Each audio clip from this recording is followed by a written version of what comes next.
My wife worked at a stable a few minutes away from where we lived. She would always come home dirty and smelly and immediately get in the shower. I, 38, knew that after her shower, she usually come on to me. I loved the routine we had. I worked from home but occasionally had to go into the office. My wife started staying late at the stable, claiming that the pregnant horse needed a little extra care before she came home. I didn't mind, but she started staying 2 hours late every night. It was a lot. We only had about 5 hours together each evening, minus those 2 hours. I was missing my wife on top of that when she came home and showered. She acted distant and indifferent toward me. I thought maybe she was tired, but her feelings toward me shouldn't have changed. I tried to ask her about it, but she said, "Well," I thought she'd say that she was tired. When it got to the point we hadn't had sex in a month, I knew something was wrong. Then she came home, already showered. I asked her about it and she said she helped her friend move some stuff in her house, so she let her shower. That was out of character because she always told me where she was going. I checked our family app on my phone and hers was turned off now, so she didn't want me to see where she showered tonight. I decided on a different tactic. I started coming on to her saying it had been a long time since we touched, and I missed her. She literally pushed me away and said she wasn't in the mood. I asked her how that was possible. If we usually did it 3 times a week but hadn't done it in a month at that point. She didn't know what to say. She trying to say that she felt smothered by me, but I knew that was nonsense. She just didn't like that. I was picking up on these clues and wouldn't let her get away with betraying me. I asked her why her family locator was off, and she was silent. After a few awkward moments, she said, "See, this is what I mean by smothering." I asked her why she'd been so distant and why I could do to help our relationship, because apparently something had changed. She tried to say nothing had changed, and she really did just move furniture for her friend. I asked who the friend was, and she said it was Patty, the owner of the stable. That was great because I knew I could ask her to call Patty right now and ask if she was helping her tonight and showered there. My wife was extremely upset with me for asking that. She said it was late now, and Patty usually went to bed early, so she didn't want to call her. I said if she wanted to keep our relationship, she needed to do this for me so I could maintain my trust in her.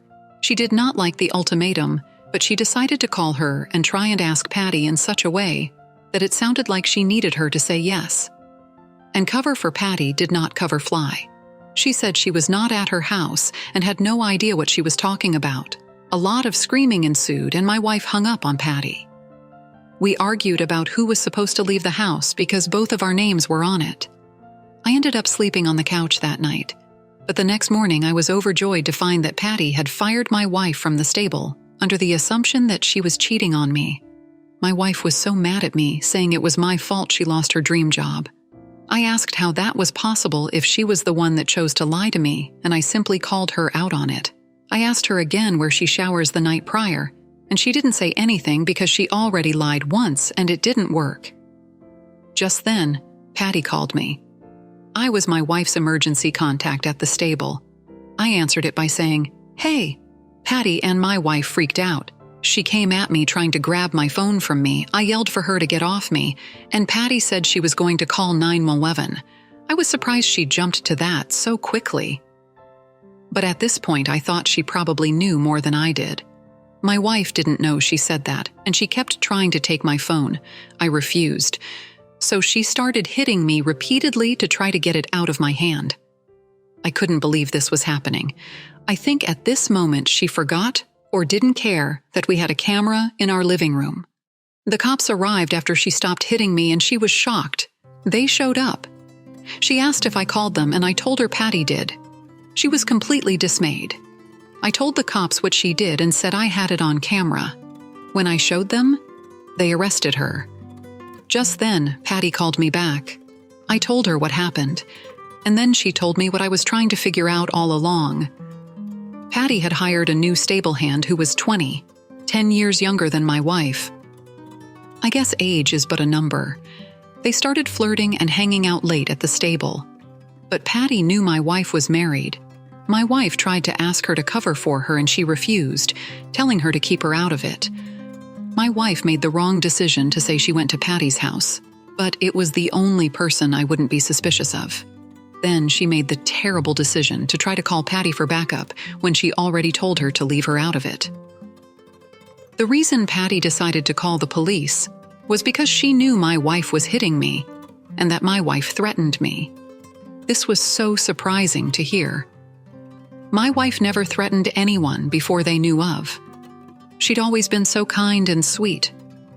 I guess when her double life was about to be exposed, she lost it. I filed for divorce, and she had to pay me a court settlement for the attack. I had on video.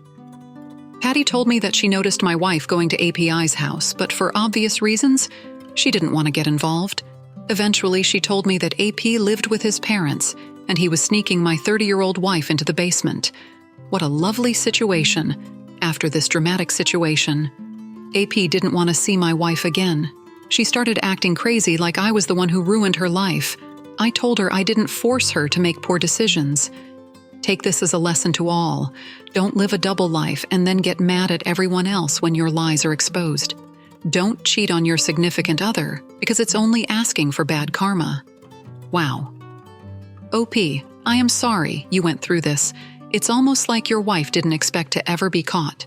Even though her behavior towards you was changing, she became a bully when she threatened her own boss and actually attacked you. She let her ego get way too big and only followed her weak-willed prey. She didn't consider anyone else when she started seeing a boy 18 years younger than her husband. She just proved that she did not have the maturity to maintain an honorable relationship with an older man. I am so sorry you fell for this woman, Opie. She was incapable of communicating openly with you and behaving like a proper wife. I can't believe she would choose to do this for a boy that lived with his parents. What could she have possibly been thinking? I am glad you won against her in court and came out on top of this mess. I wish you nothing but the best of luck. Now, for today's second story. My wife, 28 and I 25, got married in 2020. Maybe that was a sign our marriage wouldn't work out. We delayed our honeymoon until 2022, but it proved to be too soon. We arrived in Italy in June, and it was absolutely beautiful. We had one great day touring around town before I came down with a terrible sickness. When I got to the ICU, I was fighting for my life alone against COVID in a foreign hospital. I wondered what my wife was doing and if she was okay, but I shouldn't have been thinking about her no-good, rotten self. Thankfully, I recovered after 5 days in the ICU. My wife actually tried to persuade the doctor to keep me a little while longer to make sure I was okay, but it wasn't because she was concerned for my well-being. On the car ride on the way to our hotel, she was acting so distant and anxious to see me, not relieved or happy. I couldn't believe it. All I wanted was to feel close to her, after nearly dying in hospital, but she didn't seem to be thinking about me at all. She got in the shower and I used the opportunity to check her phone. I found messages between her and another man, a local man. They took pictures together at all the iconic tourist destinations. They ate at restaurants together, went to a museum, got on a boat, and went to a play. I mean, it was a 5-star romantic vacation. The only problem was, I wasn't there. My wife was seeing another man behind my back while I nearly died. As soon as she came out of the shower, I confronted her.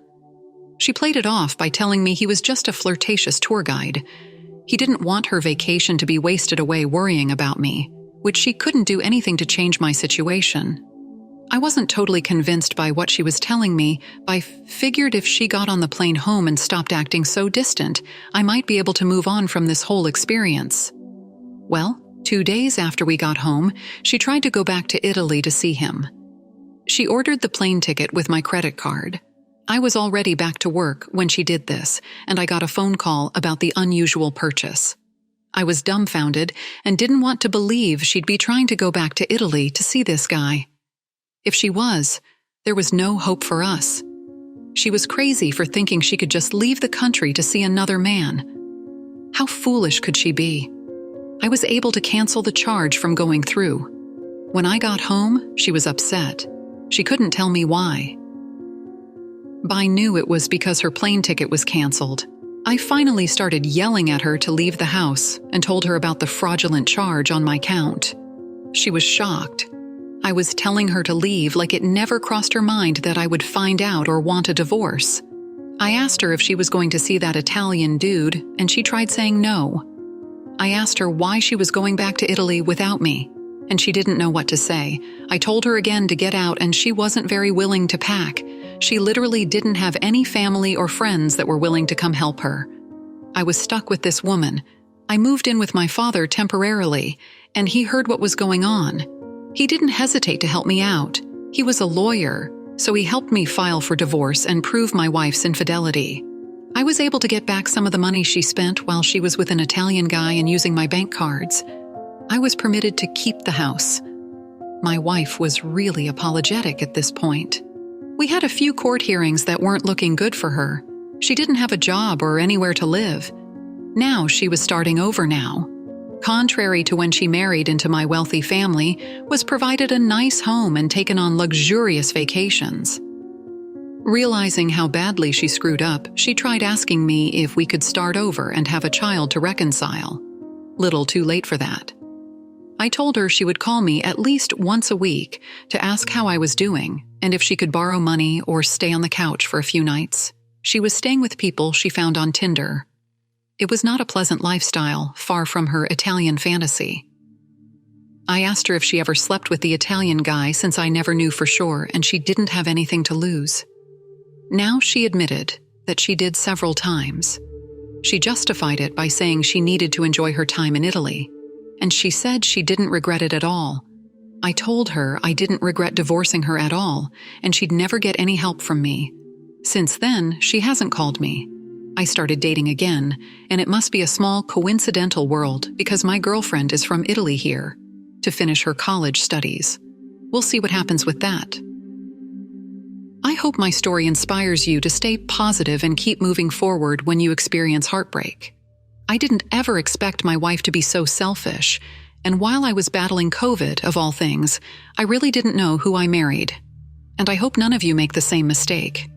Get to know this partner for as long as it takes, while also maintaining your own independence and stability. Wow, OP. I am so sorry that your spouse betrayed you while you fought for your life. She did not consider you in the decisions she made. She turned out to be very selfish, and I'm sure she won't get far in life if she doesn't change her ways. The best way to have a successful marriage is to always see each other as equals. Spend your time serving your spouse more than you look out for yourself, and they should do the same. Treat them as you would want to be treated at all times. No matter what life throws at you, everything has a cause and effect.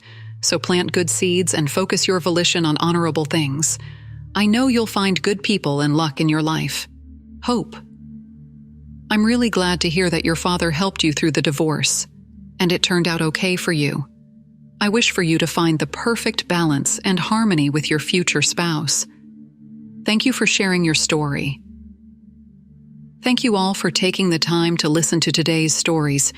If you enjoyed listening, please feel free to like and subscribe if you haven't already.